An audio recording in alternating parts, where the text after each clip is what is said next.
Bienvenue dans SUAP le podcast qui vous amène à la découverte du secours et soins d'urgence aux personnes. Je vous souhaite une très bonne écoute.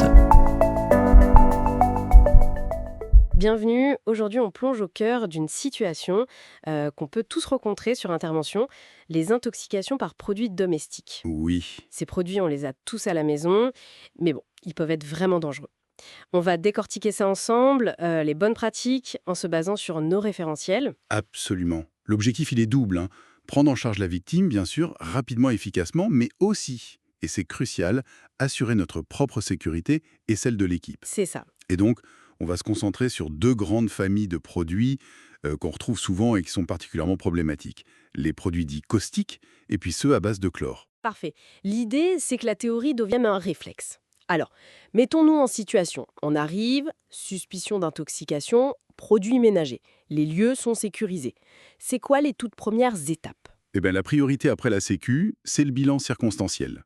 Essayer de comprendre qu'est-ce qui s'est passé, quel produit, quelle quantité si possible, et surtout, comment la personne a été intoxiquée. Est-ce qu'elle l'a avalé, respiré, est-ce que c'est sur la peau? D'accord. Prenons le premier cas, les produits caustiques.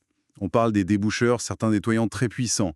Ce sont des produits extrêmement agressifs. Agressif, c'est-à-dire, concrètement, qu'est-ce qu'on doit rechercher comme signe, comme lésion? Alors ces produits, ils attaquent les tissus, directement. C'est une brûlure chimique en fait, souvent très profonde. Ah oui, Si c'est avalé, on va chercher des lésions autour de la bouche, une douleur très forte quand la personne essaie d'avaler ou dans la poitrine, parfois des vomissements qui peuvent contenir du sang, d'accord. voire même une détresse respiratoire si ça a touché les voies aériennes. Et sur la peau, c'est une brûlure chimique visible, hein. Ça dissout la matière organique tout simplement. Compris. Et alors, face à une ingestion de caustique, il y a ce geste qu'on nous répète tout le temps de ne pas faire vomir. Pourquoi c'est si important? C'est la règle d'or, absolument. Ne jamais faire vomir. Il faut imaginer le produit à brûler à l'aller, en descendant. Oui. Si on le fait remonter, il brûle une deuxième fois. Au même endroit. C'est une double peine, en particulier pour l'œsophage. Ça aggrave terriblement les lésions. C'est fondamental. D'accord, très clair. La conduite à tenir, elle est détaillée dans nos procédures, mais l'idée principale, c'est surtout de ne pas aggraver. On évalue les fonctions vitales en continu. On positionne la victime semi-assise, si elle est consciente et qu'elle respire sans trop de difficulté.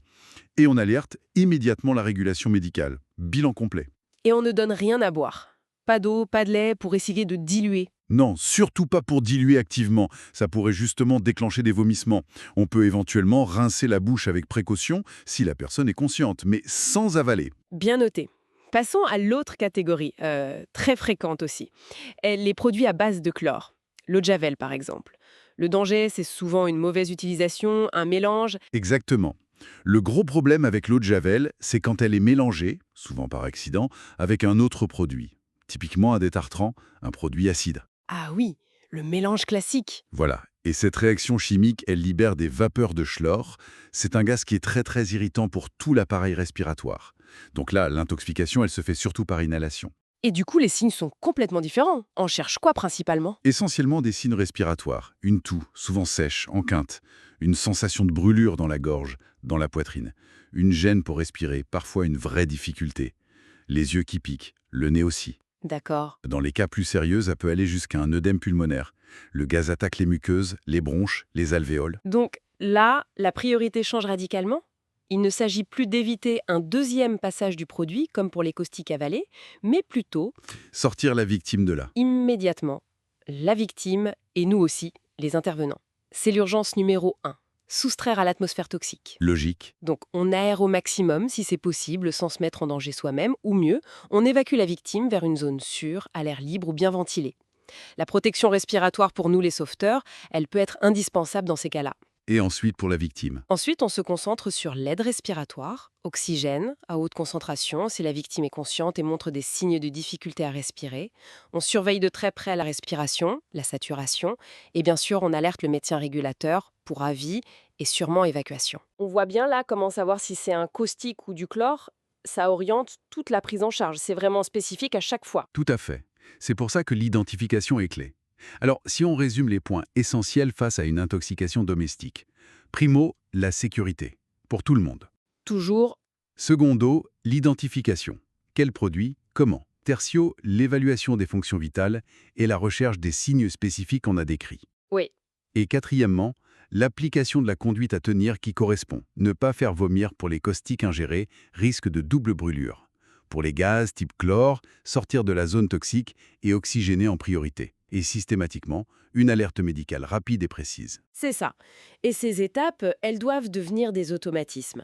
Pour y arriver, pas de secret, il faut relire les fiches techniques, les procédures dans nos guides de formation. Et surtout, s'entraîner, refaire les gestes en mise en situation pratique. Exactement. C'est cette maîtrise qui peut vraiment faire la différence sur le terrain. Et j'ajouterai un dernier point, très pratique mais capital. Si c'est possible en toute sécurité, pensez à récupérer l'emballage du produit. Ah oui, bonne idée. Attention, ne pas le toucher à main nue s'il est souillé. Mais cette information, le nom exact du produit, sa composition, c'est de l'or pour la régulation médicale et pour les médecins à l'hôpital. Ça aide énormément pour la suite du traitement. C'est noté. Une information précieuse à transmettre. Merci pour cet éclairage très précis. Merci de votre attention et de votre fidélité à SUAP le podcast. À très bientôt pour un nouvel épisode à la découverte du secours et soins d'urgence aux personnes.